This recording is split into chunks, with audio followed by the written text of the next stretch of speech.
കഴിഞ്ഞ ക്ലാസ്സിൽ നമ്മൾ സിമ്പിൾ വേരിയബിൾസിനെ കുറിച്ച് പഠിച്ചു. സിമ്പിൾ വേരിയബിൾസിൽ ഒരു സിംഗിൾ വാല്യൂ മാത്രമേ സ്റ്റോർ ചെയ്യാൻ സാധിക്കത്തുള്ളൂ.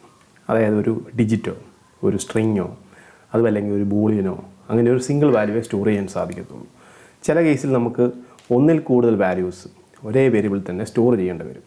ഉദാഹരണത്തിന് ഒരു ക്ലാസ്സിലെ കുട്ടികളുടെ പേരുകൾ, അതൊന്നല്ല, അതിൽ കൂടുതൽ ഐറ്റംസ് കാണും. അപ്പോൾ അതെല്ലാം ഒരു ഒറ്റ വേരിയബിൾ സ്റ്റോർ ചെയ്യണമെങ്കിൽ പൈത്തണിൽ ഡാറ്റ സ്ട്രക്ചേഴ്സാണ് യൂസ് ചെയ്യുന്നത്. പലതരം ഡാറ്റ സ്ട്രക്ചേഴ്സ് ഉണ്ട് പൈത്തണിൽ. അവ ഏതൊക്കെയാണെന്ന് നമുക്ക് നോക്കാം. ആദ്യമായി ലിസ്റ്റുകളെക്കുറിച്ച് നോക്കാം. ലിസ്റ്റ് ഡിക്ലെയർ ചെയ്യുന്നത് ലിസ്റ്റ് ഇങ്ങനെ സ്ക്വയർ ബ്രാക്കറ്റ്സ് യൂസ് ചെയ്തതാണ്. ഇതൊരു എം ടി ലിസ്റ്റാണ്. അതിൻ്റെ അകത്ത് ഐറ്റംസ് കോമ വെച്ച് സെപ്പറേറ്റ് ചെയ്തിട്ട് ഇങ്ങനെ ആഡ് ചെയ്യാവുന്നതാണ്. ലിസ്റ്റിൻ്റെ അകത്ത് ഒരു ടൈപ്പ് വേരിയബിൾ മാത്രമല്ല, വേണമെങ്കിൽ മൾട്ടിപ്പിൾ ടൈപ്പ് ഓഫ് വാല്യൂസ് ഇങ്ങനെ ആഡ് ചെയ്യാൻ സാധിക്കും. വേണമെങ്കിൽ മറ്റൊരു ലിസ്റ്റ് തന്നെ ഇതിൻ്റെ അകത്ത് ആഡ് ചെയ്യുന്നതിൽ യാതൊരു കുഴപ്പവുമില്ല.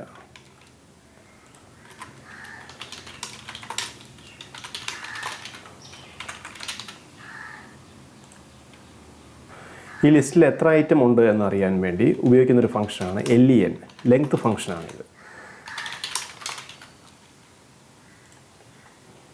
ഇവിടെ 4 എന്ന് കാണാം. ഈ അവസാനത്തെ ലിസ്റ്റിനെ ഒരു സിംഗിൾ ഐറ്റമായിട്ടാണ് എടുത്തിരിക്കുന്നത്. ഒരു ലിസ്റ്റിൻ്റെ ഓർഡർ വളരെ ഇമ്പോർട്ടൻ്റ് ആണ്.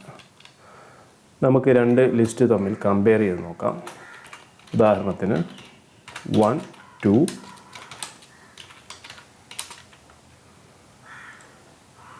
ഇത് ഫോൾസ് ആണ് റിട്ടേൺ ചെയ്തിരിക്കുന്നത്. അതായത് ഇതിൻ്റെ ഓർഡർ മാറിയാൽ ആ ലിസ്റ്റ് തന്നെ മാറിപ്പോകുന്നതാണ്. നമ്മൾ അടുത്ത് നോക്കുന്ന ഡാറ്റ സ്ട്രക്ചർ സെറ്റാണ്. ഇത് ലിസ്റ്റ് പോലെ തന്നെയാണെങ്കിലും ഇതിൻ്റെ അകത്ത് യുണീക്ക് വാല്യൂസ് മാത്രമേ ഒരു സെറ്റിൻ്റെ അകത്ത് ആഡ് ചെയ്യാൻ സാധിക്കത്തുള്ളൂ. ഇതുപോലെ കേർലി ബ്രാക്കറ്റ്സ് യൂസ് ചെയ്താണ് സെറ്റ് ഡിക്ലെയർ ചെയ്യുന്നത്.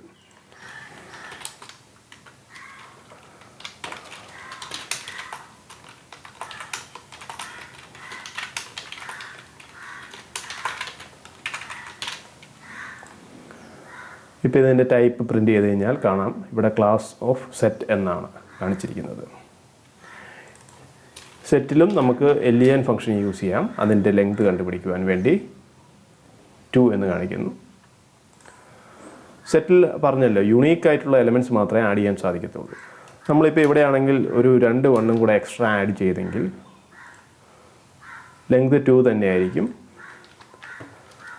പ്രിൻ്റ് ചെയ്ത് കഴിഞ്ഞാൽ 1, 2 മാത്രമേ ഉള്ളൂ. ബാക്കിയെല്ലാം നെഗ്ലക്റ്റ് ചെയ്യും. റിപ്പീറ്റഡ് ആയിട്ടുള്ള ഐറ്റംസ് നെഗ്ലക്റ്റ് ചെയ്യുകയാണ് ചെയ്യുന്നത്. സെറ്റിന് ഓർഡർ ഒരു പ്രശ്നമല്ല. ഉദാഹരണത്തിന്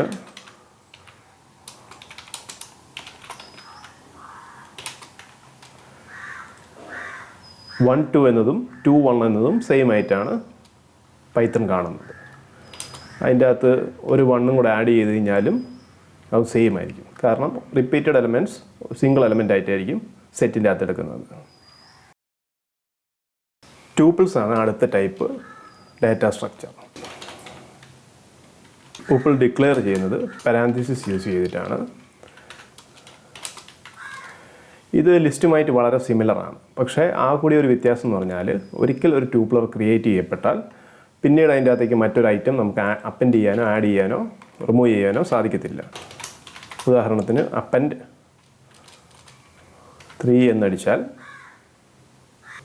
ഒരു എററാണ്. ലിസ്റ്റിൻ്റെ അകത്ത് ആഡ് ചെയ്യുന്ന പോലെ നമുക്ക് ട്യൂപ്പിളിൻ്റെ അകത്താണെങ്കിൽ ഒരു എക്സ്ട്രാ എലമെൻറ്റ് അല്ലെങ്കിൽ അതിൽ നിന്നൊരു ഐറ്റം റിമൂവ് ചെയ്യാനോ സാധിക്കത്തില്ല.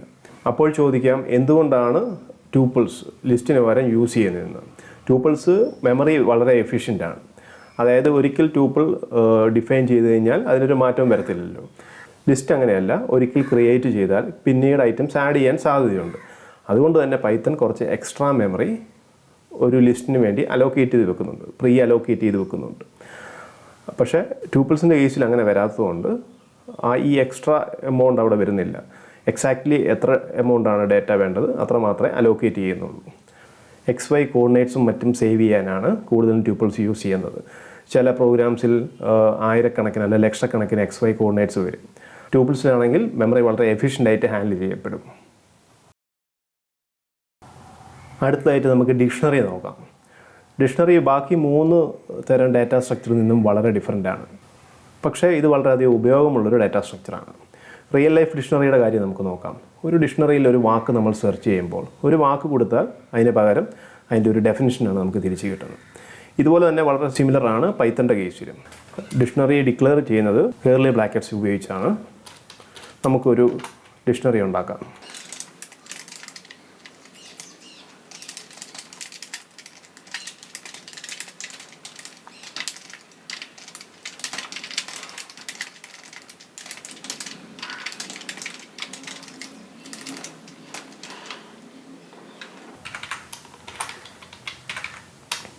ഇങ്ങനെ കേർലി ബ്രാക്കറ്റ്സിൻ്റെ അകത്ത് കീ വാല്യൂ പെയർ ആയിട്ടാണ് ഡിക്ഷണറി നമ്മൾ ക്രിയേറ്റ് ചെയ്യുന്നത്.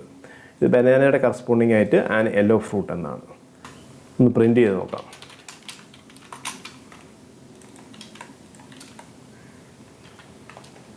ഇവിടെ കാണാം, ഇതാണ് നമ്മുടെ ഡിക്ഷണറി. ഈ ഡിക്ഷണറിയിൽ കീസ് വളരെ യുണീക്ക് ആയിരിക്കണം. നമ്മളിവിടെ മറ്റൊരു ബനാന എന്നൊരു ഐറ്റം കൂടി ആഡ് ചെയ്ത് കഴിഞ്ഞാൽ